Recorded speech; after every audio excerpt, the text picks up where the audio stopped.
Yemek Değil Anneyim kanalıma hoş geldiniz. Bugün sizlerle dışı çıtır çıtır, içi yumuşacık anne ekmeği yapacağız. Bugün sizlerle birlikte harika bir ekmek tarifi yapacağız.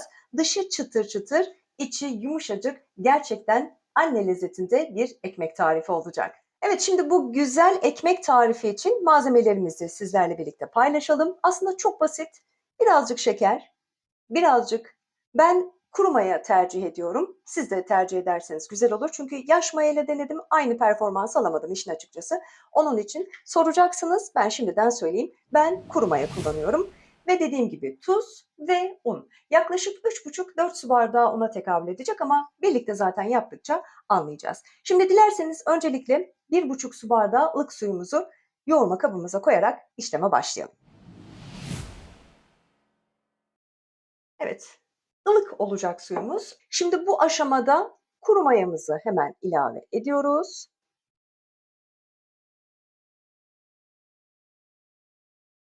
Evet. Şimdi hamurumuzun aktif hale gelebilmesi için 1 tatlı kaşığı ölçeğimiz var. Bununla şeker koyacağız. Evet, 1,5 su bardağı suyumuzu koyduk. Mayamızı koyduk, kuru mayamızı. Şimdi şöyle dolu dolu 1 tatlı kaşığı şekerimizi ilave ediyoruz. Bu işlem mayamızın aktif hale gelmesini sağlayacak. Bir çatal ya da spatula yardımıyla mayamızı şu an aktif hale getirelim. İyice yedirmemiz gerekiyor. Hiçbir pütür kalmaması gerekiyor. Önemli püf noktalarından bir tanesi de bu. Sakın gözünüz korkmasın. Evde ekmek nasıl yaparım diye korkmayın. Bu tarifi izledikten sonra emin olun her gün yapmak isteyeceksiniz. Çok da bereketli olacak.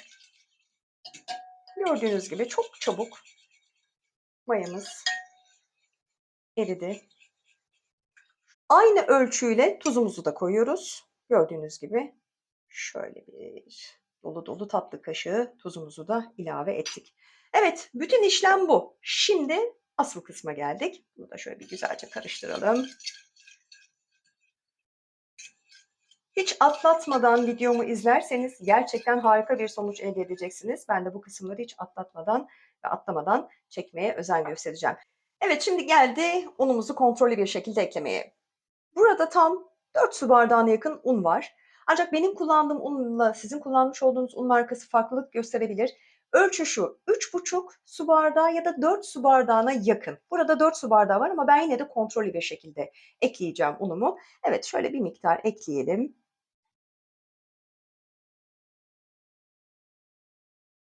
Bütün unlu mamullerde bu kural geçerli aslında. Evet. Biraz akışkan bir hamur olacağı için hemen elinizi sürmenizi tavsiye etmem. Şu şekilde hamurumuzu yavaş yavaş yedire yedire. Evet.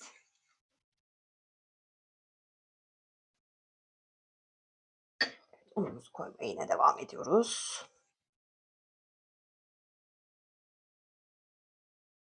Evet.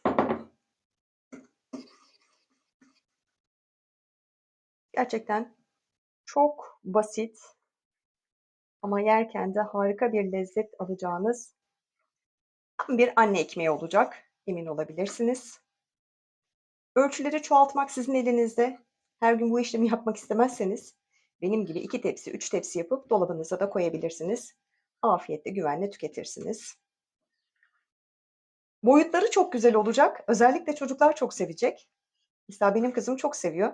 Anne ekmeğiyle kahvaltı yapmaya ya da anne ekmeğiyle sandviçlere bayılıyor. Gördüğünüz gibi hamurumuz hala da istediğimiz kıvamı alamadı. Bu ne demek? Biraz daha kontrollü de olsa unumuzu eklemeye devam edeceğiz. Şimdi anladınız mı neden elinizi sürmeyin dediğimi? Şu an eğer ben buna elimi sürmüş olsaydım tabii ki birazdan iyice yoğurmaya başlayacağım. O elimin enerjisi geçecek ama un eklemeye de ihtiyacım var. Evet.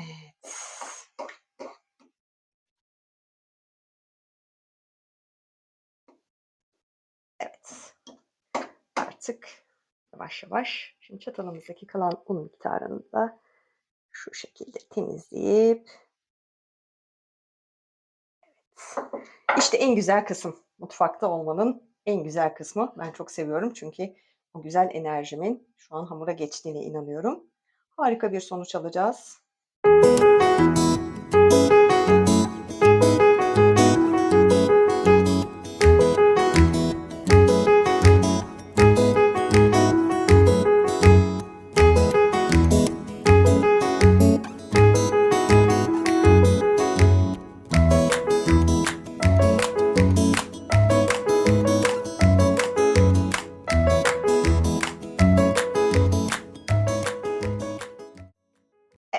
artık şu işlemi yapmaya başlıyorsanız hamurunuz gerçekten kendini toparlamış demektir. Ben biraz ufak tefek bir kadınım. Yoğururken biraz evet yorulmuş olabilirim ama sonuç mükemmel. Bakın artık hamurum toparlamaya başladı. Bakın, bakın görüyor musunuz? Artık o cıvık cıvık bir halden çıktı. Gayet güzel toparlamaya başladı. Evet. Şimdi şöyle bir şey söyleyeceğim. Benim hamurum oldu. Ama ola ki sizin hamurunuz işte benim yapışıyor diyorsanız lütfen çok az bir şekilde elinize bir yemek kaşığının yarısı kadar bir unla sadece üzerine gezdirmeniz emin olun hamurunuz için yeterli olacaktır. Sakın birden benim hamurum ele yapışan bir hamur. Bu olmadı demeyin lütfen rica ediyorum. O zaman gerçekten sonuç kötü olur. Bakın benim hamurum artık görüyor musunuz? İşte sizin hamurunuz da bu noktaya geldiyse artık ekmeğiniz mayalanma sürecine hazır demektir. Bakın benim de geliyor ama hiç bunlar sizi yanıltmasın. Olması gereken kıvam bu. Bakın şimdi daha iyi anlayacaksınız. Görüyor musunuz? Harika bir hamur gerçekleşti. İşte budur. Bakın şimdi. Şunu yaptığınızda eğer parmaklarınıza herhangi bir hamur parçası bulaşmıyorsa bu işlem tamamdır. Evet hamurumuz artık gerçekten harika bir kıvam aldı. Mayalanmak için bekleme sürecinde yaklaşık bir 40 dakika bekleyecek. Ağzını güzelce kapatıyoruz. İsterseniz seri streçle de kapatabilirsiniz. Ben bu şekilde bir cam kapak tercih ettim. 40 dakika mayalanacak. 40 dakika sonra o güzel işlemi gerçekleştirmek için tekrar buluşacağız. Evet, artık 40 dakikanın sonucunda sizler de görüyorsunuz. Hiç ellemiyorum. Şu hamurun güzelliğine bakar mısınız? O kadar güzel mayalanmış. Artık bakar mısınız? Kapak neredeyse taşmak üzere. Özellikle bekledim bu aşamayı görün diye. Dediğim gibi videoyu lütfen hiç atlamadan izlerseniz sonucunda gerçekten harika bir ekmeğe sahip olacaksınız. Çok lezzetli bir ekmek tarifi çünkü bu. Şimdi artık kapağımızı açalım. Bakar mısınız şu güzelliğe? Evet. Şimdi burada da yine önemli bir püf noktası var. Şimdi bunun içerisinde tabii ki bir maya kullandığımız için bir koku olacaktır. Bu kokuyu yok edebilmemiz için yapmamız gereken işlem şu. Şu şekilde çok da hava kabarcıklarını öldürmeden ama o içindeki maya kokusunu da yok edebilmenin formülü bakar mısınız? Tel tel olmuş. Hamurumuz gerçekten çok eğer sizin de bu şekildeyse hamurunuz olacaktır. Birebir bu ölçüleri yaptığınız takdirde emin olun çok başarılı bir sonuç elde edeceksiniz. Evet. Artık bu şekilde bütün o maya kokusunu aldık. Şuradan çok azıcık şöyle bir un alıp şu şekilde. Vay! Evet. İşte bakın. Elinizde adeta dans ediyor hamurum. Şuraya bakar mısınız? Muazzam, muazzam. Tek kelimeyle harika. Şimdi yapmamız gereken işlem çok basit. Hamurumuzu şu şekilde tutup şöyle bir boğum mu derler artık nasıl yorumlarsanız bir parça hamurumuzu alıp şu şekilde özellikle yakın çekimde çekiyoruz size görün.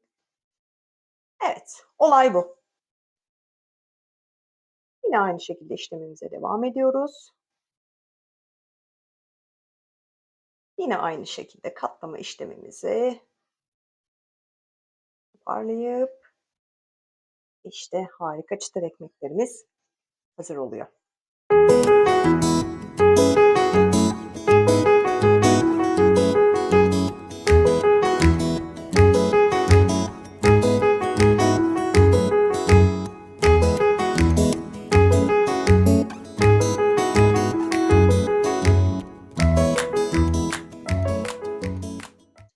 Evet şimdi artık yavaş yavaş sona doğru geliyoruz. Gördüğünüz gibi artık ekmeklerimiz için bezelerimizi hazırladık. Zaten durduğu anda bile farkındaysanız hemen o yine aktif olmaya işlemi devam ediyor, mayalanmaya devam ediyor. Şimdi hemen bir tane alıyorum. Bakın buradaki en önemli püf noktası. Hamurumuzu aldık. Bu şekilde değil, hemen tersini çeviriyoruz. Çok fazla dediğim gibi bastırmadan Evet. Şimdi azıcık elimizi şu şekilde una batırıp, işte burası çok önemli. Lütfen burayı dikkatlice izliyorsunuz. Bu şekilde çekip içine doğru bastırıyoruz. Çekip içine doğru bastırıyoruz. Bir daha elimizi una batırıp tekrar aynı şekilde yaklaşık 2-3 kere yaptıktan sonra artık bakın ekmeğimize o formunu verip tepsimize alıyoruz. Bu işlemi size birkaç kez daha yakından göstereceğim. Yine aynı şekilde hamurumuzu aldık. Ters çeviriyoruz. Çok fazla dokusunu bozmadan şöyle ileri geri bir iki hareket.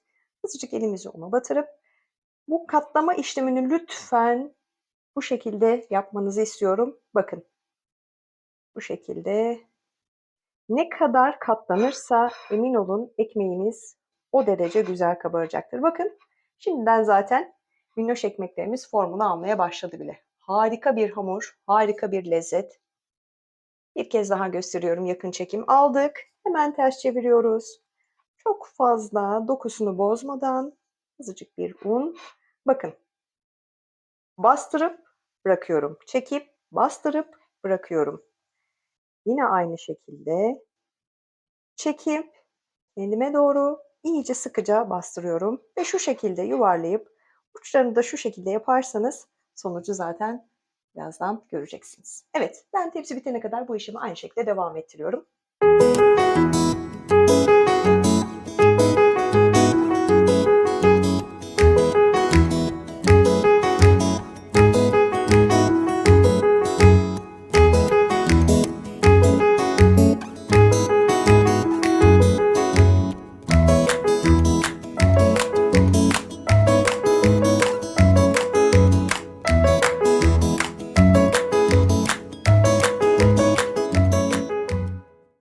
Evet, gördüğünüz gibi artık çıtır ekmeklerimiz fırına gitmek üzere hazır ama yine son bir işlemimiz var. Onu da gerçekleştireceğiz. Ondan sonra artık fırına vereceğiz.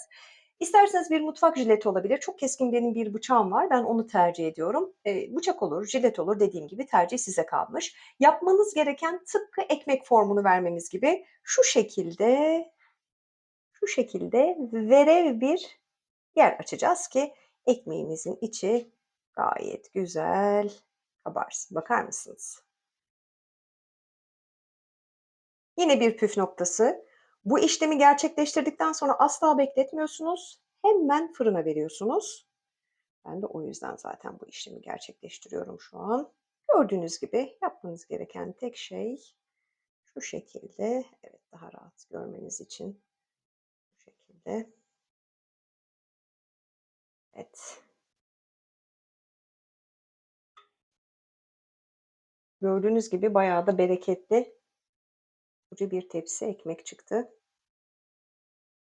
Evet, işte olay bu. Bir aşamamız daha var. Çok azıcık şöyle üzerlerine. Tepsimin dibini de unladım. Özür dilerim, onu söylemeyi unuttum. Ben yağlı kağıt kullanmıyorum. Ya en azından ekmek yaparken kullanmıyorum. Başka ürünler için kullanıyorum ama ekmekte kullanmıyorum. Evet, artık dışı çıtır, içi yumuşacık olan minik ekmeklerimiz fırına gitmek üzere hazır. 200 derece fırında yaklaşık 40-45 dakika pişireceğiz. Piştikten sonra yine karşınızda olacağız. Çıtır ekmeklerimiz gördüğünüz gibi fırından çıktı. Terleme yapmaması gerekiyor. Hemen şimdi onları fırın tepsisinden çıkartacağım. Çıtır ekmeklerimiz fırından çıktı. Artık yemeğe hazır. Sizler için de şöyle güzel bir sunum gerçekleştirdim. Hep ne dedik? Dışı çıtır çıtır, içi yumuşacık olacak dedik. Gelin isterseniz bir test edelim. Ben susuyorum, sizi çıtırtıyla baş başa bırakıyorum.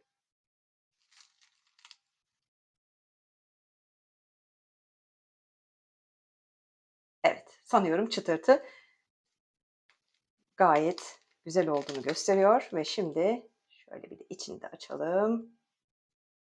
Gördüğünüz gibi. Şef Değil Anneyim kanalında bugün sizlerle birlikte dışı çıtır çıtır, içi yumuşacık bir anne ekmeği tarifi paylaştım. Lütfen kanalıma abone olmayı unutmayın. Şimdiden bu tarifimi deneyecek ve yapacak olanlara afiyet olsun diyorum. Yeni lezzetlerde görüşmek üzere. Hoşça kalın.